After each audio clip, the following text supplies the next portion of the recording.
കുറച്ച് ലേറ്റായിട്ട് എണീറ്റെ. ഞാനപ്പോൾ വിചാരിച്ചു ഒന്ന് പുറത്തേക്കൊക്കെ പോയിട്ട് വരാമെന്ന്. അങ്ങനെ ഉമ്മറത്തെത്തിയപ്പോഴാണ് ഞാൻ അത് ശ്രദ്ധിച്ചേ. ആകാശം കാണാൻ എന്ത് രസമാണ്. അപ്പം ഞാൻ വീണ്ടും ചെരുപ്പൊക്കെ ഇട്ട് അവിടെ നിന്ന് ഇറങ്ങി. അങ്ങനെ നടന്ന് റോട്ടിലെത്തി. വീടിൻ്റെ അടുത്തുള്ള ഒരു കുളത്തിൻ്റെ അടുത്ത് എത്തിയപ്പോൾ ഞാൻ ആകാശത്തൊക്കെ നോക്കി നിന്നപ്പോഴാണ് അത് ഞാൻ ശ്രദ്ധിച്ചത്. കുളത്തിലാണെങ്കിൽ തീരെ വെള്ളമില്ല. എങ്ങനെ വെള്ളം ഉണ്ടാവാനാ? അത്രയ്ക്ക് ചൂടല്ലേ ഇപ്പോൾ. അപ്പം ഞാൻ ആലോചിച്ചു, ഈ കുളത്തിൽ നിറയെ വെള്ളം ഉണ്ടായിരുന്നെങ്കിലോ, അതിൽ നിറയെ താമര ഉണ്ടായേനെ. അതിൻ്റെ ഒപ്പം നിറയെ ഇലകളുണ്ടായിരുന്നെങ്കിൽ നല്ല രസമുണ്ടാവും. കൂടെ ഒരു വഞ്ചി ഉണ്ടെങ്കിലോ. അങ്ങനെ ആ വഞ്ചി തുഴഞ്ഞ് അങ്ങനെ കളിക്കായിരുന്നു. ഒരു കാര്യം ചെയ്താലോ, നമുക്കൊരു കുളം ഉണ്ടാക്കാം.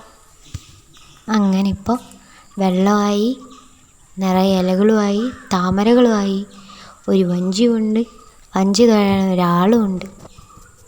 ഈ കുളം ഇങ്ങനെയായിരുന്നെങ്കിലോ നല്ല രസമായേനെ. കുഴപ്പമില്ല, ഇപ്പോൾ ഇത് വെച്ച് അഡ്ജസ്റ്റ് ചെയ്യാം. നിങ്ങൾക്ക് ഈ വീഡിയോ ഇഷ്ടപ്പെട്ടാൽ please do like, share and subscribe. കൂടെ കമൻറ്റ് ചെയ്യാനും മറക്കല്ലേ. അടുത്തൊരു വീഡിയോ ആയിട്ട് വരുന്നവരെ ബൈ ബൈ.